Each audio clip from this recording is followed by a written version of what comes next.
Unspoiled Network podcast. This is Spoil Me, covering Jane the Virgin, Season 1, Episode 17. Yes, 17. You know, the number that's supposed to come before 18 and 19. Oops. Welcome to Spoil Me.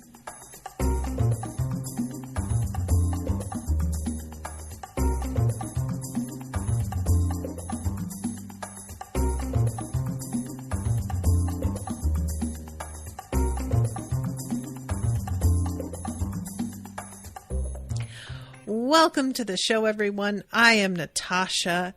Thank you very much to Natalia for commissioning this episode. I am so sorry, everybody, for utterly skipping chapter 17. I don't know what I did or how I did it. Normally, Netflix just starts you playing on the next episode automatically. And I haven't really had that go wrong too many times. Occasionally, it'll start playing something I've watched already. But I have never had it just skip. And I have a hard time believing that it did it this time. I think I must have done something. So I don't know. I just really... I'm relieved because after watching the episode, when I went into it today, I was thinking, what if I don't really need to do a whole episode on this one? Because so much has happened that has already been kind of, you know, I already have spoilers on that there isn't enough to talk about. And I'm really glad that I don't have to worry about that after all, because watching this, I realized there's a whole lot to talk about that has nothing to do with like the developments of later plot points, or at least it hasn't come up yet for the later plot points, because I only got like 2 episodes ahead, and it explains some things that I missed, like why they no longer had a liquor license, the scene where Petra kisses Roman pretending to be Aaron. There's like a bunch of little beats, the making up between Xiomara and her mom. Like, there's just so many little things that happen here. And yet, I still feel like there's plenty of other things to talk about as well that I found kind of interesting. So, I'm so sorry, everybody. And I just want to thank those of you who are in the Discord for bringing it to my attention. I just thought, oh, I forgot to post it. I edited it and I just posted them out of order, because I'll do that sometimes. And especially lately, guys, I have been fucked up because of everything going on with the dogs, and there's just been a lot happening, and it has been bad. I'm just going to be honest with you guys. I had a little bit of a breakdown last night. So I have not been as on top of my shit as I should be. I say should. You guys know. It's just an unrealistic expectation we set for ourselves that we'll continue to perform as usual even when stuff is going on. I shouldn't say should be. I would have liked to be. I'm not as on top of things as I would have liked to be. But I really do appreciate everybody being patient and understanding about the fact that I just skipped something, and I'm really glad that I didn't skip an episode where there's like a big reveal or something that would have been really, a bummer for me to just start the next one and find out that such and such has already been dealt with. So with that said, let's get started on this one, guys, because this episode I really appreciated, considering the situation that I am in right now, because what we've got going on, and I think I may have even said something about wondering why Jane wasn't more like nervous about parenthood itself. And, you know, I'm going to do that thing that I can't help but do, which is to compare her experience of being a human mother to a human child to my experience of being a human mother to dogs. But I don't have the experience of being an actual mother. So this is as close as I'm ever going to get, thank God. Hand to God, you guys.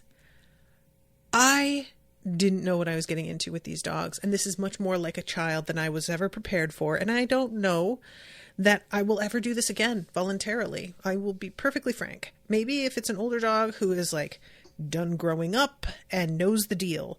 But as far as raising puppies, wow, it's rough. And I really appreciated getting to see Jane's responses to things in this episode because, first of all, let's all talk about the episode where Jane is starting to feel like Raphael isn't going to be there for her and everybody gaslights her into thinking that she's self-sabotaging. It's even more egregious after seeing this episode. Like, she has every right to be as upset as she is. And even though Raphael comes to her later and apologizes, I didn't feel like it was adequate at all. You know, all he does is make excuses and like throw money at the problem. And honestly, from where I am sitting right now, I think the two of them should stay broken up. I don't like this relationship. I don't like Raphael's attitude. And the fact that we have an episode after this where it felt like all of her concerns were being treated as unreasonable. It was already in that one episode enough for me to be like, yeah, this is bad news. Watching this one on top of it is so much worse. Like, truly, no. This guy needs to either completely change his priorities ASAP or leave, girl, because you can't do it. Like, it's just not going to work. You're not going to ever be able to like forgive him for his absence during all kinds of key moments, you know?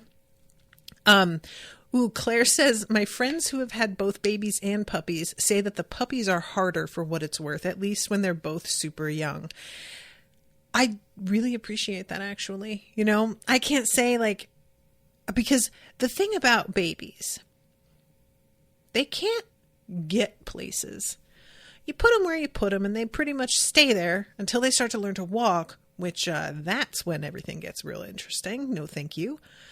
But puppies, they just fucking get into shit, man. And it's like, unless you have things locked up like a drum, and then if you do, then they just cry. And so you have to like be there to come. It's just like, it's a lot. It's a lot. And what I have experienced, and Owen and I had a talk about this last night, actually, because a lot of the like factors that fell into me having sort of a breakdown were feeling kind of alone in a lot of what I was doing. And Owen is not like Raphael, where he makes excuses or acts like my demands are too much. Owen really understands when he needs to step up. But Owen is really struggling right now with like this fatigue that we think is long COVID, and it is real rough. And it's basically like now he has a sort of disability. And it's hard because, you know, he has this happening to him, but the things that we have to get done don't go away just because he's having trouble with his like immune system and energy levels. So if he can't pick those things up, then I have to, or they simply don't get done. And it has been really draining. Because not only does he have that going on, but he was working a lot of overtime this past week. And, you know, Sam was in really bad shape, y'all. It was rough.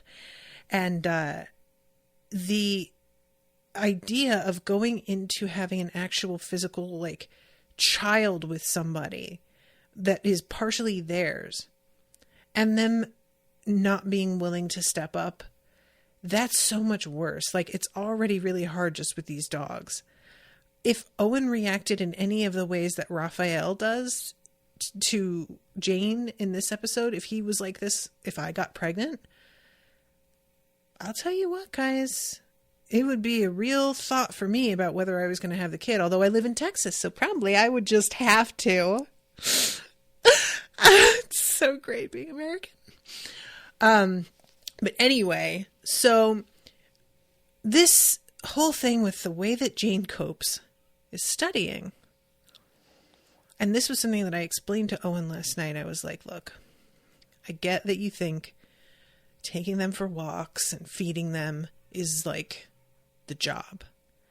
But I don't feel like you fully appreciate all of the behind the scenes stuff that goes on with me researching issues that are happening, finding products that solve certain weird problems we're having, or explanations for certain behaviors. If I figure out like, oh, we'll probably should buy such and such, I have to like go through a million products and look at reviews and find measurements and just do all of the things to make sure that what we're getting is the right thing.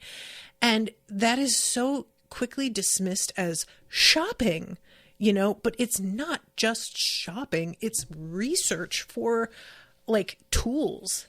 And it's really important to get the right thing, because a lot of like the issues that you deal with when raising kids or dealing with pets, they're time sensitive, and you need to have what you need right away, or else things can kind of fall apart.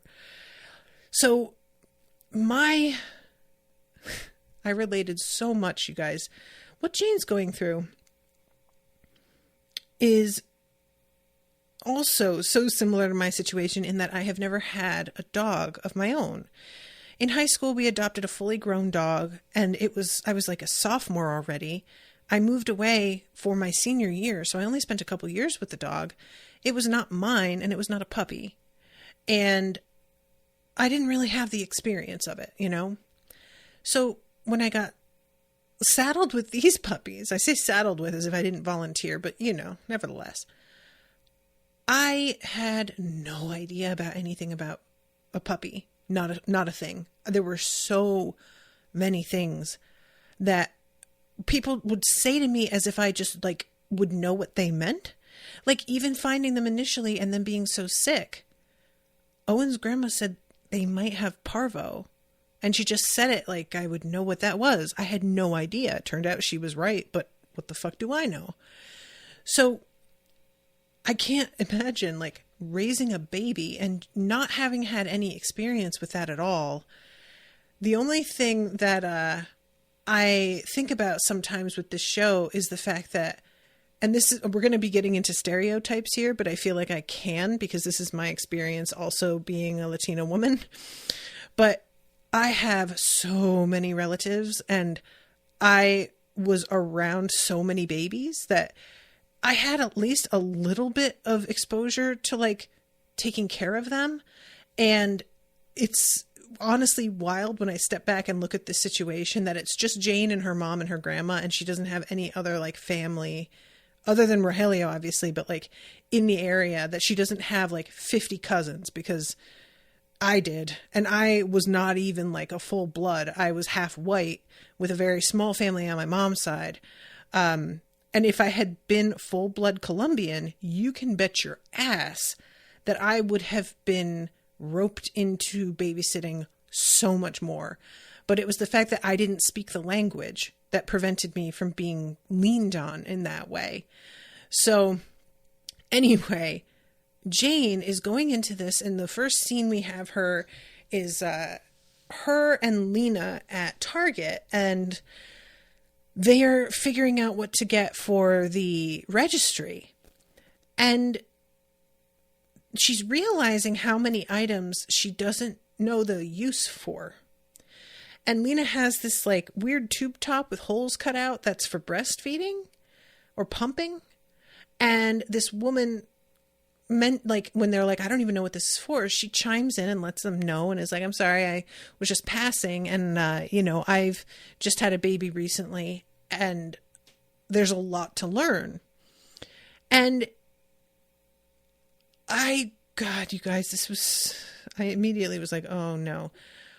What this lady's vibe is I'm going to be helpful with a really strong agenda in a certain direction.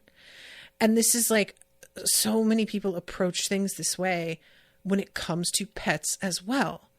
So when I first got the puppies, in a sort of desperate panic, I joined a bunch of Facebook groups about raising puppies for people who were beginners with dogs and who didn't know anything.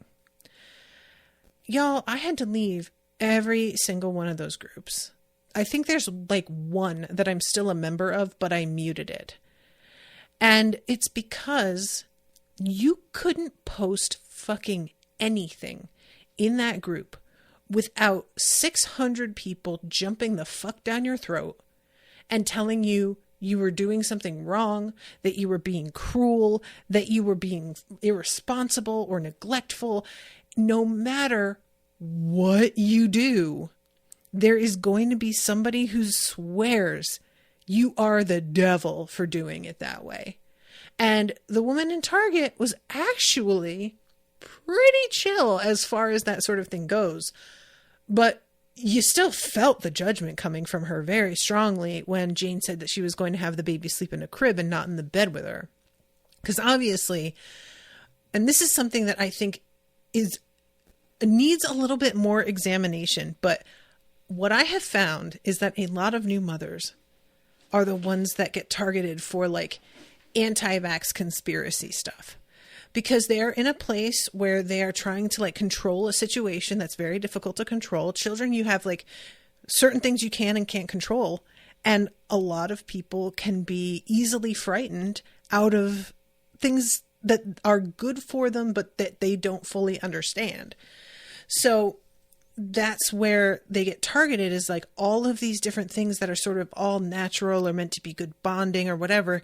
Those are all like well intended, but they can get twisted into a direction that becomes really, really toxic and very not based in science.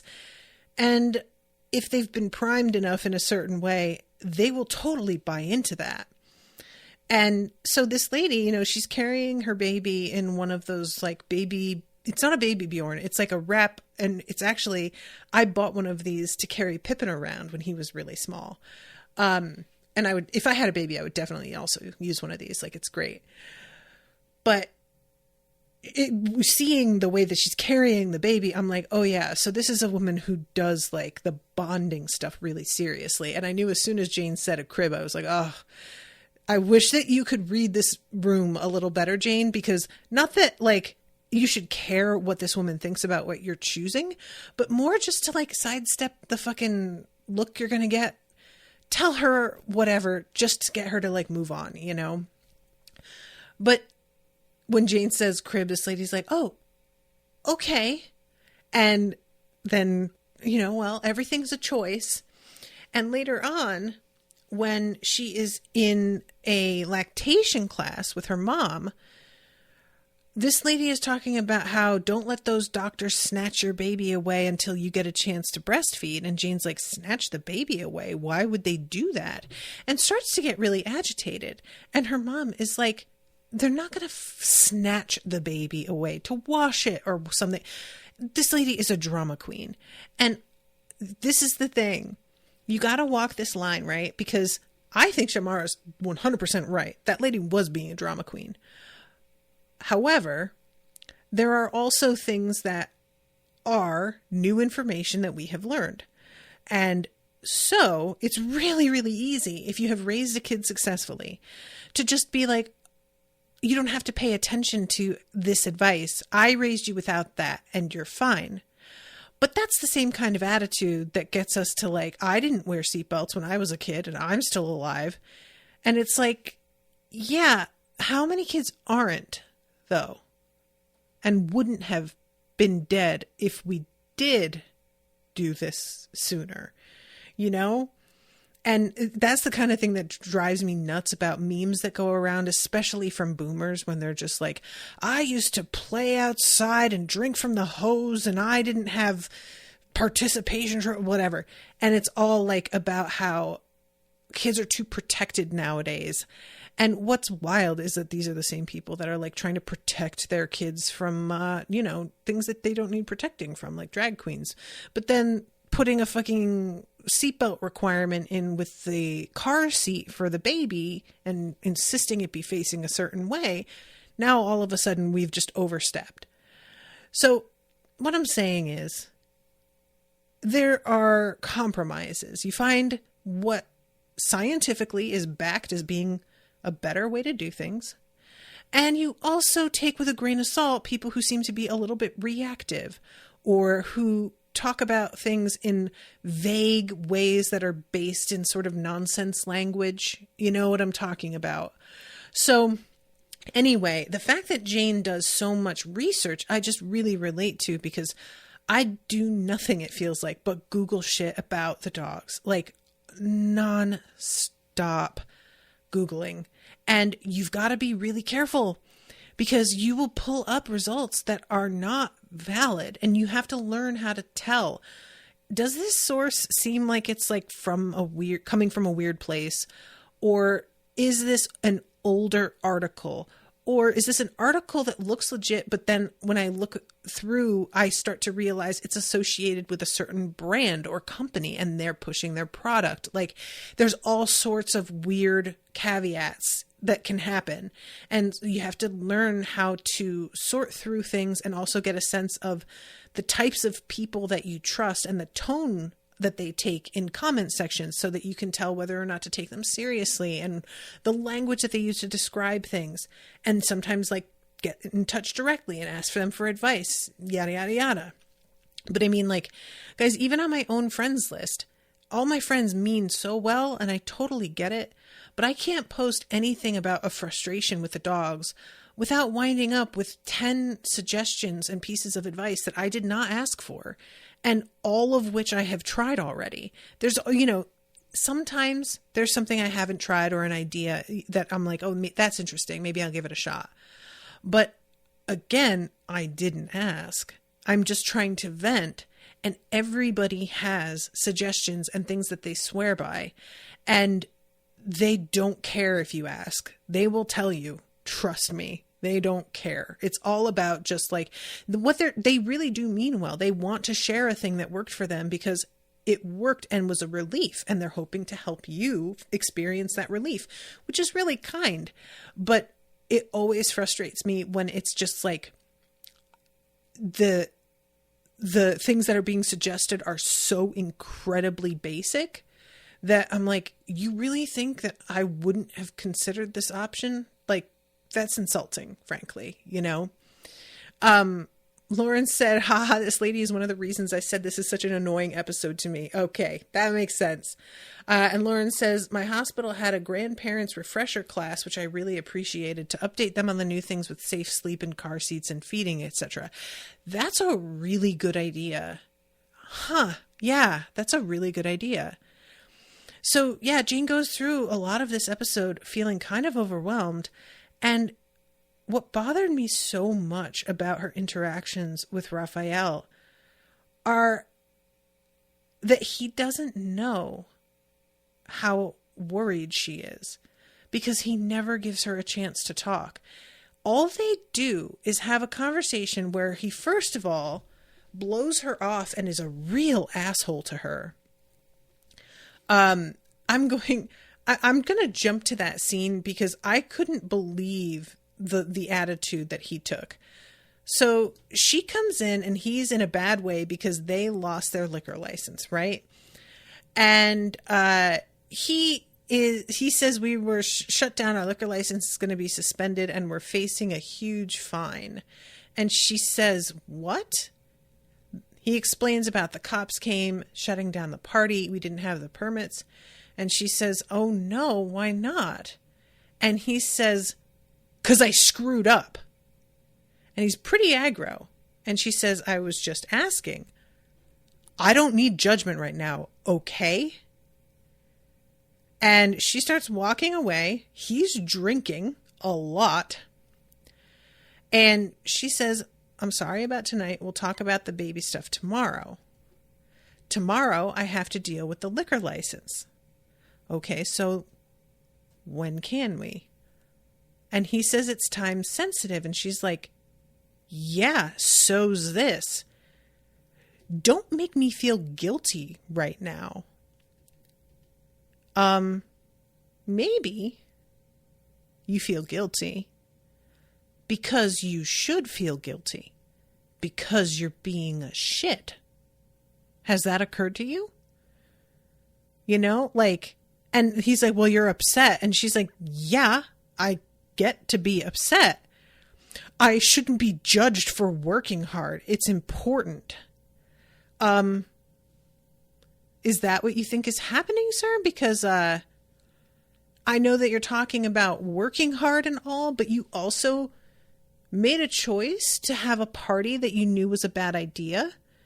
And, like, this is not about working hard. This is about you feeling like a fuck up and then lashing out at her. So when he says it's important, she says, and so is our baby. And he says, who I'm trying to provide for. I'm going to bullshit on this. I'm sorry. This man has the money to provide for this baby already. He just does. I don't buy it. He keeps talking about this like he's doing it all for the child. You're not, and you're not fucking fooling me, dude. You're trying to earn your father's approval from beyond the grave, which isn't going to happen because he's dead. He's not going to suddenly appear in a dream with a warm smile and an embrace telling you that he was wrong about you and that you've done an amazing job. It's not going to happen. You have a child coming any day now, and you are refusing to be involved and then claiming it's for the child's own good when what's for the child's good is actually being there, physically being there, involved in their life. Like, I don't understand how he is acting like this is for providing when you will be fine. Dude, I maybe don't like understand how much of his income is tied up in the hotel, but I just have a really hard time believing that a guy like this in his position doesn't have multiple safety nets to fall back on. And maybe that's me assuming things. Maybe for the sake of the drama of the show, absolutely everything is in this hotel and there's nothing else. And they need it to be that way for the drama. But a guy like Raphael in the real world, come on. He's got hedge funds and stock portfolios and all kinds of shit. He wouldn't be in danger. I just don't believe it. So this whole like assertion about I'm providing, she's like, I'm starting to get frustrated that I have to do all of this on my own. Well, you know what I'm frustrated about? Michael. Get the fuck up out of my face with this, Raphael. Wow. The diversionary tactic. I mean, she's talking about raising this kid basically alone. And you're like, your ex is around. Oh my God, grow the fuck up. Suck a million dicks, sir. Truly. Get your head out of your ass. You know what? Maybe he's trying to win her back because he senses that you are like you are. Maybe he wouldn't be trying to get his foot back in the door if he wasn't getting the vibes that you are fucking up royally.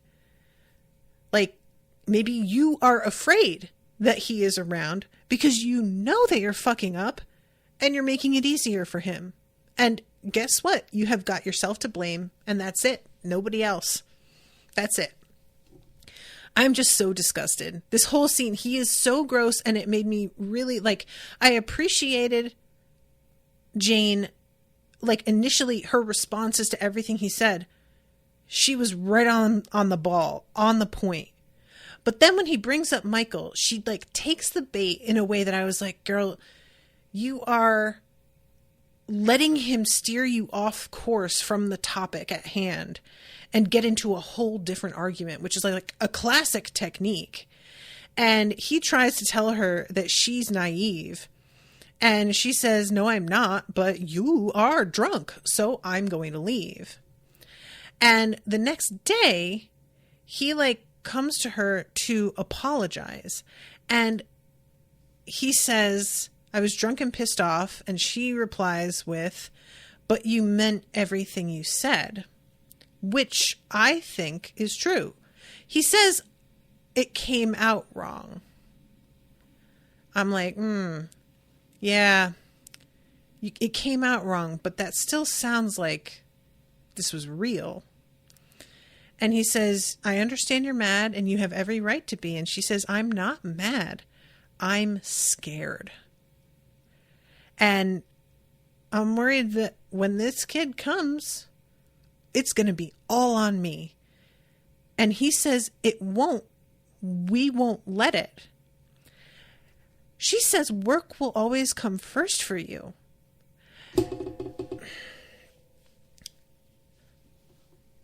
Raphael, what she wanted, which I think anybody with a fucking brain in their head would have been able to tell, was for you to say, work won't come first.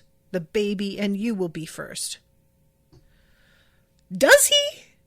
He does not. He says, we'll get a nanny.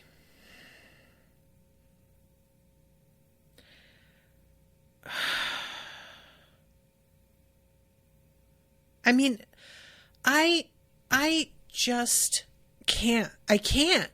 Like, it's not just the fact that it apparently doesn't occur to him to say that work won't come first, but that he doesn't know Jane well enough to realize his involvement is what would matter to her.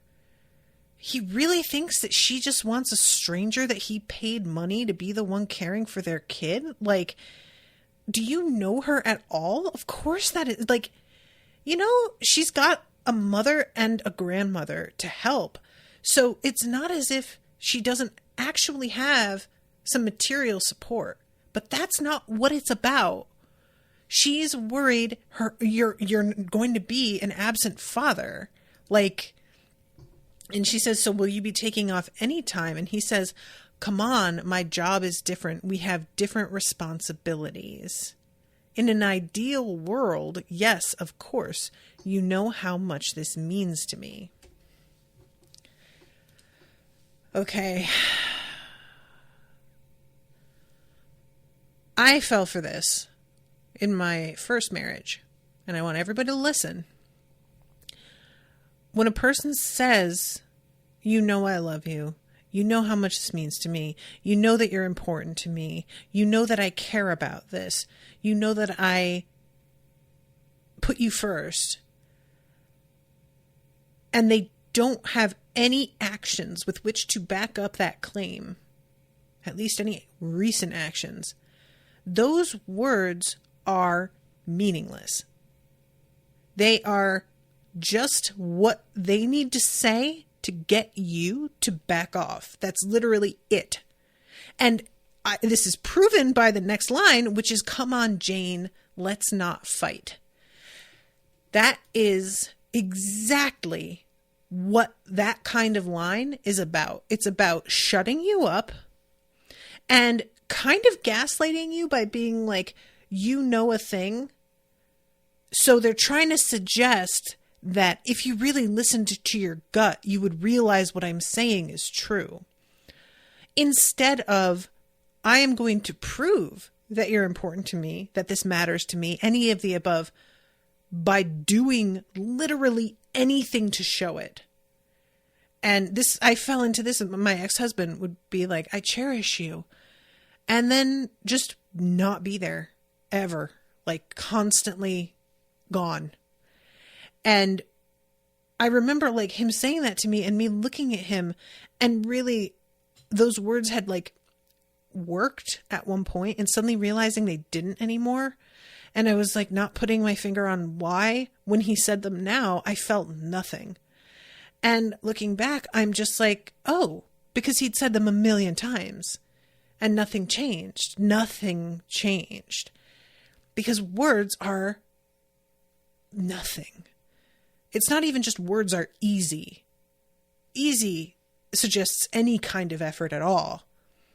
Words don't take effort unless you are actually choosing to be vulnerable and admit you fucked up and like outline how you're going to improve things. But if you find yourself apologizing and reassuring over and over, and your actions are remaining the same, you weren't sorry. You were never sorry. You were just trying to stop someone from being upset. And being sorry that somebody's upset and being sorry that you fucked up are not the same thing. So this whole thing, it was just so frustrating because I just really get where Jane is coming from, having been feeling this way myself recently. And the fact that he is in this moment given every opportunity to like understand her better and listen to her fears and just doesn't do it. It's like, you know, there's even a moment where she's sharing with him. She's in the middle of starting to cry about how overwhelmed she is. And he gets a phone call and has to go. And I just really want to be like, Raphael, let Petra do this. I understand that you don't trust her. I really do. But now her money is tied up in the hotel as well. And if you don't trust her to at least look out for her own interests, I think you're stupid. This bitch is always going to at least look out for herself in respect to money. And that means the hotel. So in this, I think he can trust her to manage well. And it's because it doesn't have anything to do with like the business or the money. It has to do with proving something. And if it's proving something, it has to be him that does it.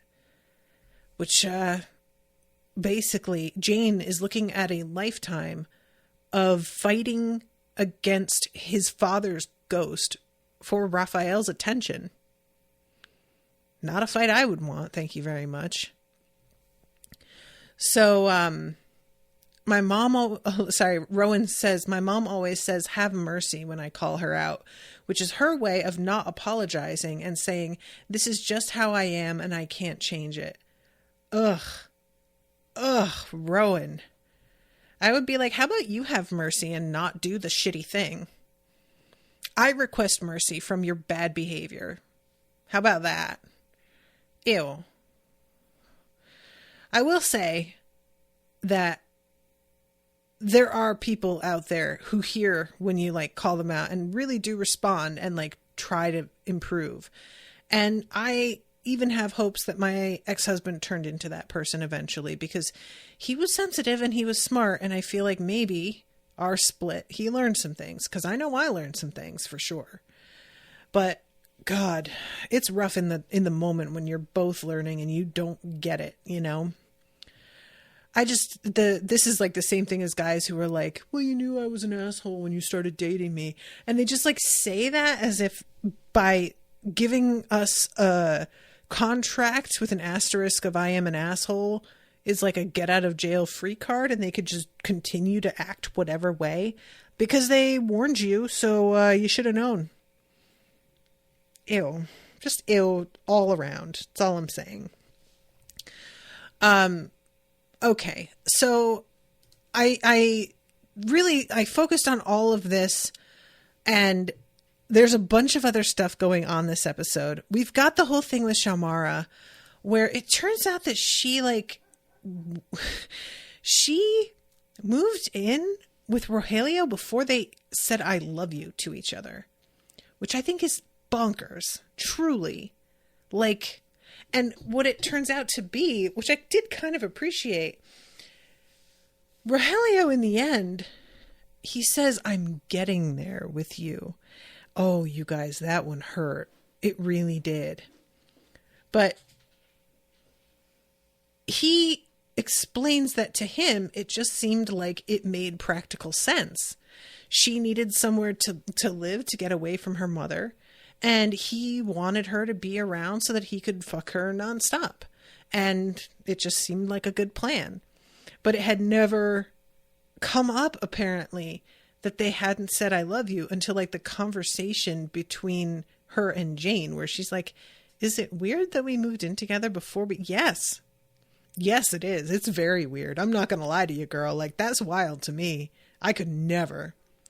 So she's trying to get him to see that she wants him to say, I love you. At first she tries to be like, maybe expecting him to say it first is like anti-feminist. Maybe I should say it first. And finally she's like, you know what? No, I want him to say it first, which I really don't have an opinion on. I understand both. I understand wanting to take the reins and say it first yourself. And I also understand not wanting to do that until you're certain. So I kind of appreciated that she says she wants him to do it and then takes it back, decides she's going to be first. And then it doesn't work out because sometimes that happens. And when he tells her, I'm getting there with you, she's like, what the fuck? And he explains his thinking about the moving in together and then says, I've only ever said I love you to three people, my 2 ex-wives and my mother, which I guess he's never said it to his daughters.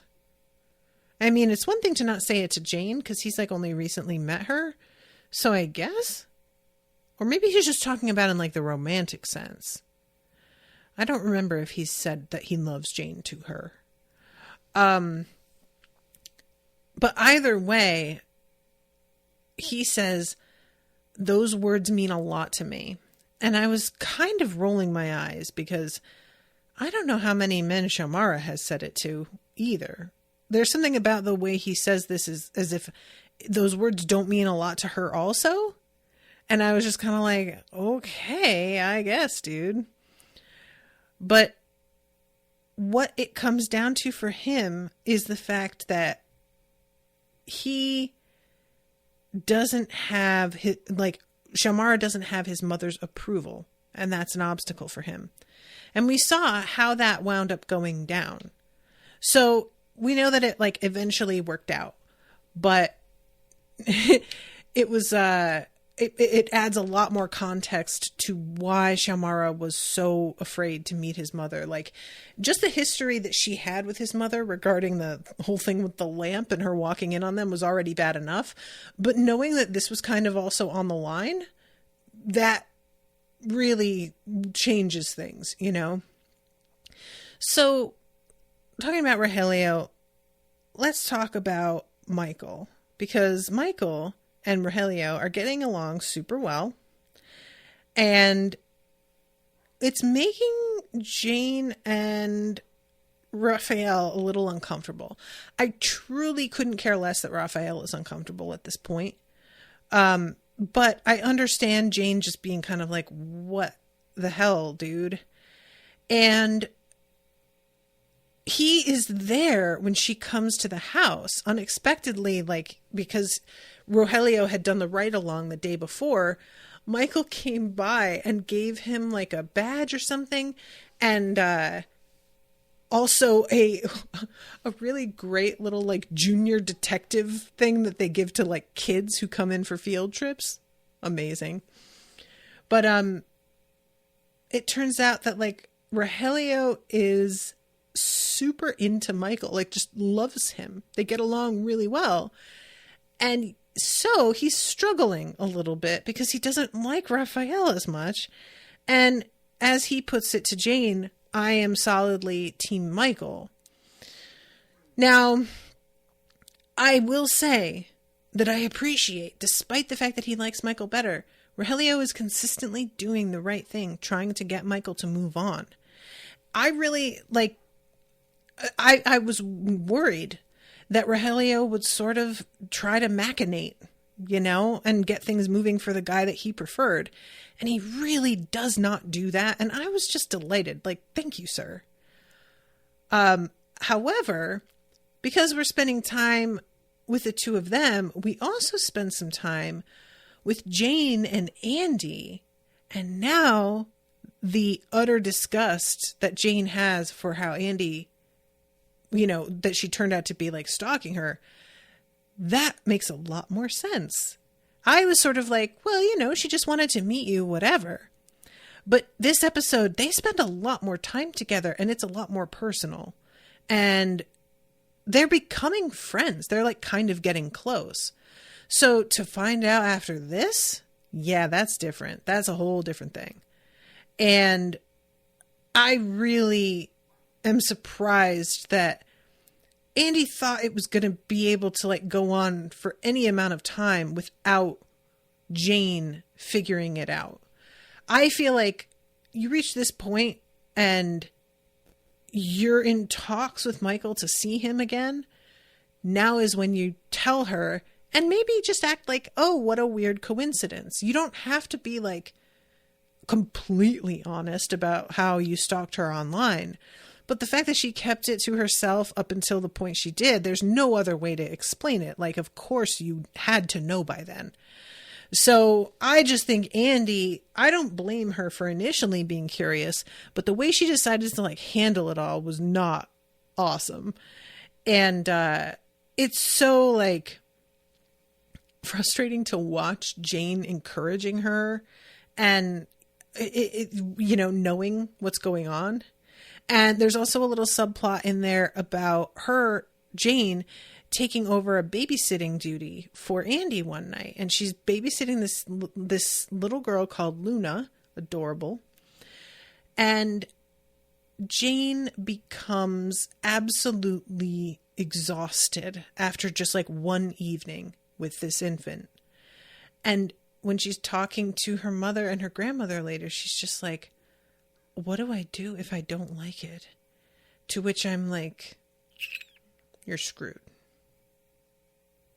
Honestly, let's be real. I understand it's different when it's your child. Of course it is. But also, if you don't like it, you're kind of screwed because you just gotta do it. It's not just, oh, I don't like it, I guess I won't. No. If you don't like it, you are fucked, at least for a little while, until they grow up enough that you don't have to do these exact things anymore. But like, there's just no way around it. There's no shortcuts. Like if you are in the position you're in with Raphael, maybe if you hate it, you could just hand the child to somebody else, but you won't, even if you do hate it, because the guilt, because you're Catholic. It's going to eat you up. You won't be able to. She won't be able to. So I'm just like a realist. And somebody asked me that question. I'm not going to lie and say, no, you will. You might not. Because let's all put our cards on the table and admit that 75% of parenthood sucks. Like, it does. It's anxiety, it's fear, it's frustration, it's exhaustion, it's financial depletion. The 25% that's good is so good that it pulls you through that 75%. But that's still 75%. And eventually your kid begins to have an actual personality and be able to talk to you. And from what I hear, that's when things start to get fun and interesting. But like, we all try and act as if parenthood, because you love your child, just becomes natural. That is not how it works, or there wouldn't be so many like shitty, neglectful parents out there. Things don't just come naturally.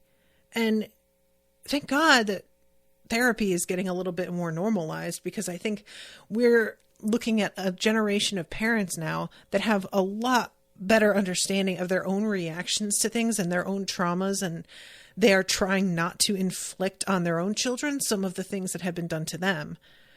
But it's something that you have to be like constantly aware of and be learning about all the time, and be in a give and take with your child and learning from them and respecting who they are as a person, and not trying to just impose what you expect on them at all times, because they're a full human being, even if they are not fully developed. And that's complicated, you know? So I think Jane will be a great parent just because she cares so much and is willing to put in all of this time and effort. That doesn't mean she'll like it. I think she probably will, because she is a caretaker, and she is somebody who is like very conscious of obligations to other people. And I feel like that's a key component, but her fear is valid. And there are plenty of people who wind up finding out they don't like it and it's too late. And maybe things change eventually, maybe they don't. But that's a thing that happens, and I really hope that we begin to normalize dealing with the fact that some folks don't enjoy parenting, because making it such a taboo thing to say is damaging, and makes people feel really isolated if they're not connecting to their kids the way they feel they should be. So anyway, this, we have this whole other thing as well that's going on with, the kiss between Petra and who turns out to be, spoilers, Roman. This is a weird scene because, like, I already know now, and I'm watching him playing her, and you guys know, like, the whole vibe from him had felt real weird to me to begin with. I wasn't really buying it, and I think that's excellent acting on the part of the actor, is that he is playing somebody playing a part, and maybe it's leaking through a little bit that he's a son of a bitch. So looking at it now, I'm kind of like, okay, this works actually. But the scenes between the two of them are a lot of her admitting that she still kind of has feelings for Raphael, which adds some flavor to later scenes, actually. I didn't know that she was feeling like this, but it felt like there was still something between her and Raphael. And I don't get the sense that Petra's in any, like, that she's under the delusion that she's going to be able to pick up the pieces of Raphael and just move back into things with him. She knows how badly she fucked up, I think. But she does let him influence her when he's, like, talking about just going ahead with this party without the right permits. She isn't comfortable with it. And because she cares about him, she lets him go ahead with it and regrets doing it and says that it was some bad judgment on her part, and admits to this guy that she allowed her feelings to color her response. And there's also, this whole scene where she's at the party and she's watching Raphael, and Roman comes up to her and is like, I can tell you're not over him because I've been watching you this whole time and you've been watching him. Which makes it really extra weird. Like, once all things considered, what a bizarre scene.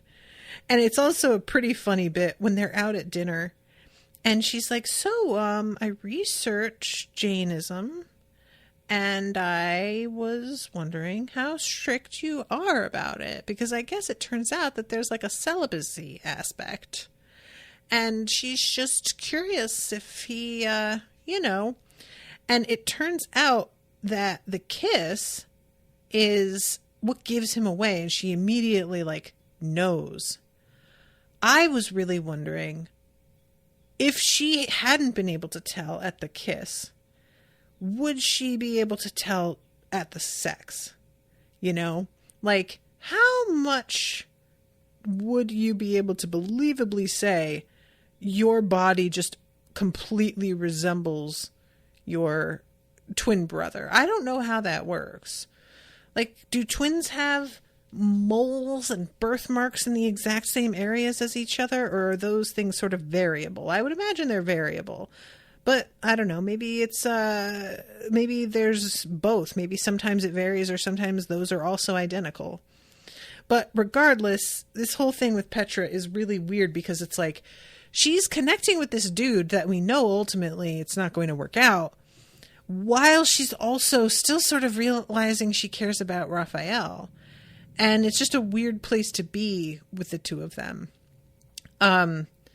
So yeah, I feel like there were a lot of individual scenes in this episode that I didn't talk about because I was just talking about what Jane goes through as a whole. But I really wanted to, like, considering that I accidentally watched ahead and skipped this one, the context of those things was really important to me. And I also, Rogelio and Michael, like, their friendship, I was, simultaneously so proud of Rogelio that he is trying to get Michael to move on and doing the right thing on behalf of Jane. But Michael, for his part, hears that Raphael is uncomfortable with him being around and perks up and is immediately like, oh yeah, let's go to that party. What Rogelio is thinking is, I'll bring Michael to the party and I can wingman him and get him some girls so that he can move on more quickly. But even though that is his intention, all Raphael sees is Michael is at my party. Which, I have to wonder, is Michael the one who called the cops to the party? Is that like at all hinted at, or is that me just sort of leaping to conclusions? Because that was my immediate thought when I saw him sitting there and staring down Raphael, was like, I am worried that Michael started to suss out the situation and decided to just get a couple friends of his to poke around. And maybe he had nothing to do with it. Maybe it was a total coincidence. But I think if it turns out that Michael is behind them losing their liquor license, that will really suck. You guys know, I have really been judging Michael pretty hard, and I stand by absolutely everything I said. He has had a lot of time to sort of get back in my good graces because he's doing other things and hasn't been just lying to Jane's face every episode. That said, I haven't forgiven him, and I haven't forgotten about it, and I know how shady he can be. And between him and then Raphael, who is so willing to back burner the woman who didn't even want to get pregnant, the two of them just fucking suck, and we need a third love interest. We need somebody else added to the equation, because the two of them, no to both. No, thank you. Lauren says, I don't think Michael called the cops, but I'm surprised Raphael didn't think of that. That was sort of what I was wondering if he says, what I find frustrating is Michael. I sort of thought he was going in that direction, and then he doesn't say anything about it. So I was like, maybe he didn't want to accuse him unless he was sure, or maybe he didn't think of it. Rowan says, I don't think Michael was behind that. Okay. 'Cause if he were, it would just, he's throwing a wrench into Jane's life as well for the sake of this petty thing. That would really suck. So I don't want him to have been the one for that reason.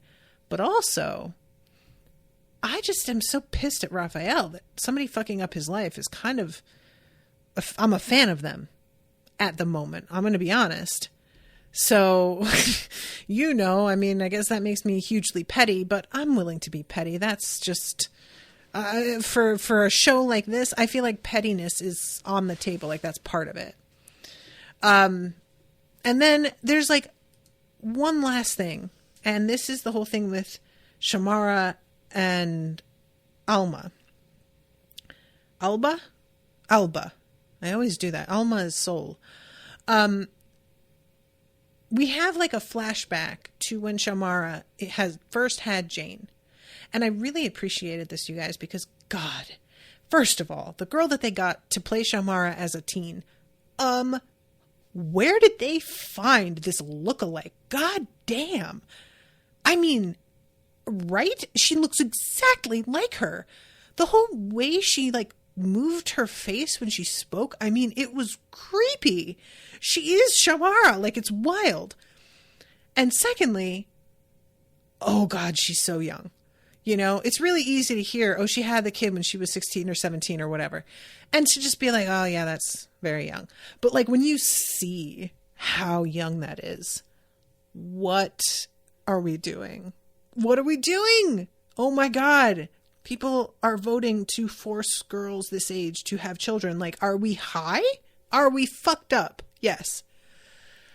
Anyway, so she is doing what she's doing to care for Jane, and Alba is chiming in with her, and she says something about how I'm her mother, Alba says, and I'm your mother.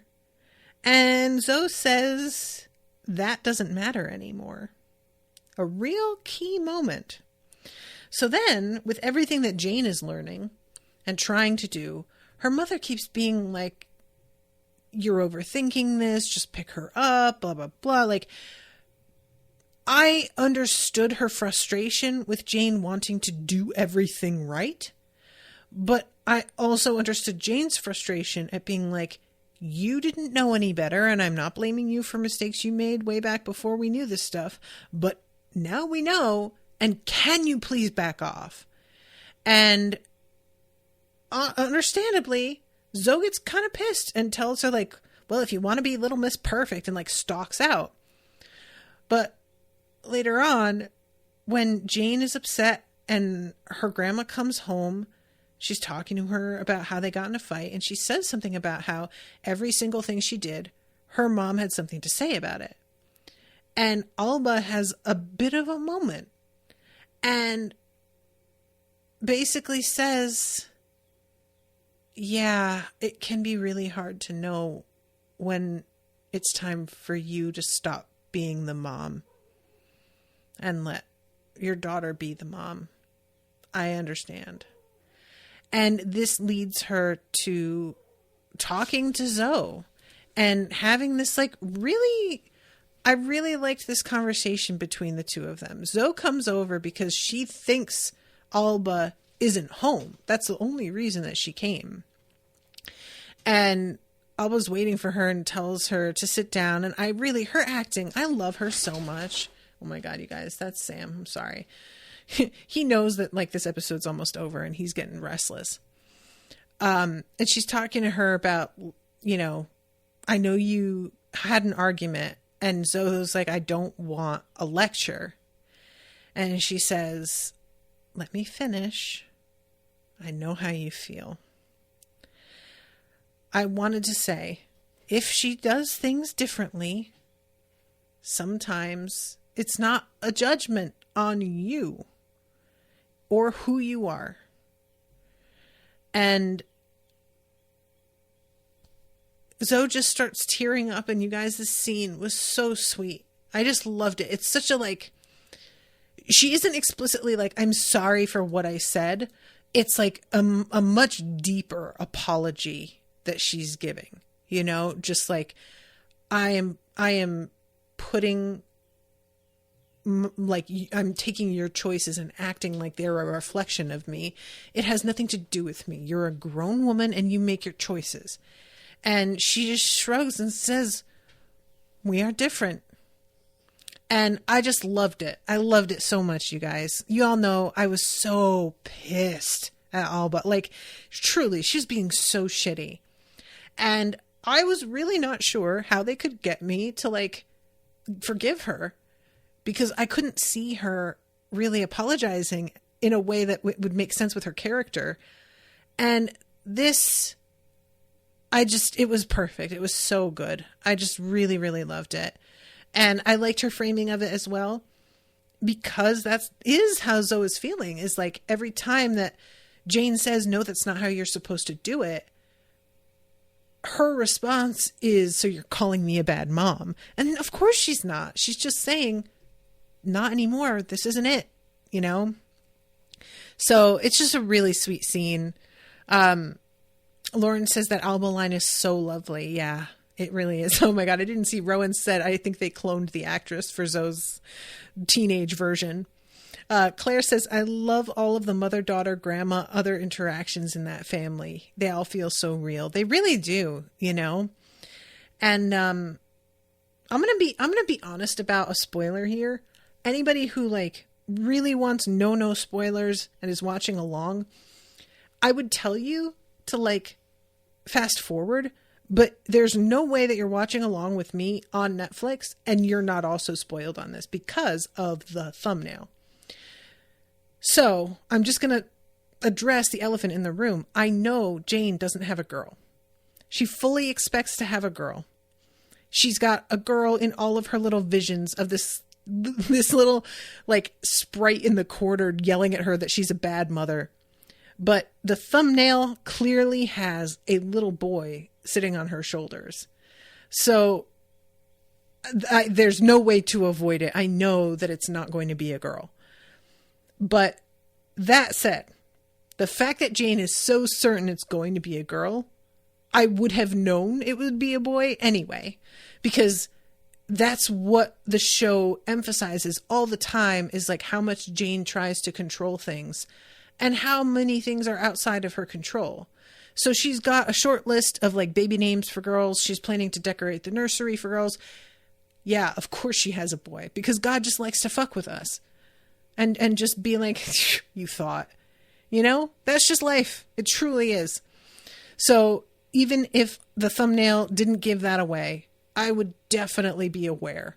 You know, there's just, there is no question that they have to go the other way for the drama. They got to.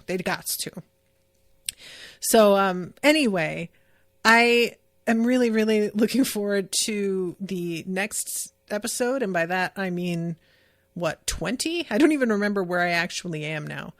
But, apologies so much for skipping this one. It really added some confusion to things, but it was kind of an interesting exercise to watch ahead and then go back to this. I'll say that. And appreciate your patience. I really do. Thank you guys so much. And thank you, Natalia, for commissioning this one. So, all right, until next time, toodaloo, motherfuckers.